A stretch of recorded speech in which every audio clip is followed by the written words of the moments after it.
This morning, NASA is a step closer to launching astronauts from American soil again. The space agency announced Tuesday that private spacecraft built by Boeing and SpaceX will ferry crew members to the International Space Station starting in 2017. Right now, the United States pays Russia $70 million a seat for the ride into orbit. The new agreement also helps NASA's other mission, returning to deep space. In a story you'll see only on CBS This Morning, Ben Tracy goes out to see those plans in action. We hitched a ride with the Navy on the USS Anchorage and sailed 65 miles out into the Pacific Ocean. We were looking for this, NASA's new Orion spacecraft. It's designed to take American astronauts back into deep space.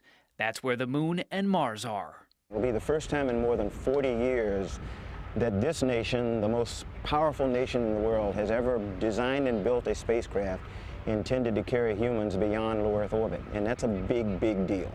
Charles Bolden is the head of NASA and was on board the Navy ship to oversee a test run of recovering Orion after it comes back to Earth.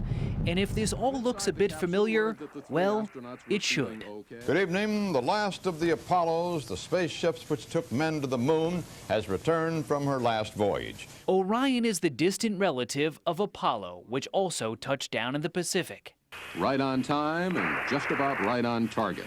Apollo is the spaceship that took man and his footprints to the moon. So Orion is a bit of a Back to the Future moment for NASA. The technology on this $9 billion project is light years ahead of Apollo. It was built by Lockheed Martin and is upgradable and reusable. It will hold up to 6 astronauts who will be able to explore distant asteroids and even the moons of Mars. Orion is expected to re-enter the atmosphere at up to 20,000 miles per hour. What hasn't changed is the ending. It's still decidedly low-tech. During the test run, it took nearly 3 hours to hook Orion and drag it out of the water. They flooded the back of the Navy ship and eventually guided the capsule on board. This is the third and final recovery test for the spacecraft. In December, it will take its first flight, traveling 3,600 miles above the Earth. That's 15 times further than the International Space Station. And liftoff, the final liftoff of Atlantis. Orion is critical to NASA because the agency retired the Space Shuttle program in 2011. That's forced American astronauts to rely on the Russians for rides into space. I think any astronaut would want to, hop on and take a ride. Astronaut Nicole Stott flew on the final flight of the Space Shuttle Discovery. She's excited to have a new spaceship. What I think about is the future. And this is one of several vehicles that we're looking at to get the United States back in a spacecraft into space. And this one for sure is one that's going to take us farther than we've gone in a very long time. The first American astronauts are expected to board Orion in 2021. Their destination is still unknown.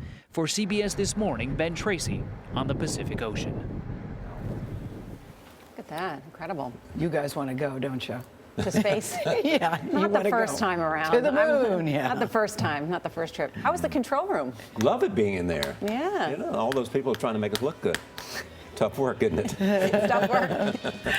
I think we look okay.